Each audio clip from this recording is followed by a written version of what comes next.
सोमवारी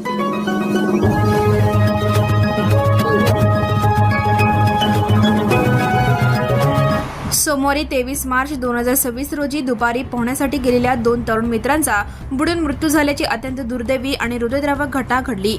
भारत शिवशंकर सुरवसे वय 28 वर्षे, राहणार जोशी गल्ली शेळगी आणि त्यांचा जीवलग मित्र गिरीश सुरेश माळगे वय 29 वर्षे, राहणार रामदेव नगर शेळगी सोलापूर अशी या दोघा तरुणांची नावे आहेत।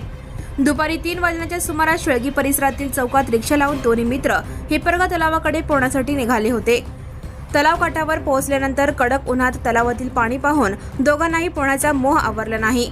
कपडे काठावर ठेवून दोघांनी पाण्यात उडी मारली, पण तलावाच्या खोलीचा अंदाज न आल्याने दोघेही अचानक बुडाले। घटनास्थळी त्यांचे कपडे पाहून स्थानिक नागरिकांनी तातडीने नातेवाईकांना फोन केला। सायंकाळी 5 वाजता नातेवाईक घटनास्थळी धावत आले। सुमारे 6 वाजता स्थानिक पट्टीच्या पोहणाऱ्यांनी भारत सुरवसे यांचा मृतदेह पाण्यातून बाहेर काढला, मात्र दुसरा मित्र गिरीश माळगे यांचा मृतदेह सापडला नव्हता। अंधार पडल्याने शोधकार्य थांबावे लागले।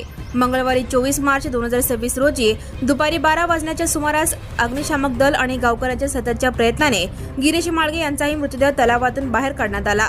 दोन्ही तरुण मित्रांच्या अकाली मृत्यूने परिसरात शोककळ पसरली आहे। दोन्ही कुटुंबावर एकाच वेळी दुःखाचा डोंगर कोसळला आहे। नातेवाईक आणि मित्र परिवार हॉस्पिटलमध्ये रडत ओरडत गर्दी करून उभे होते।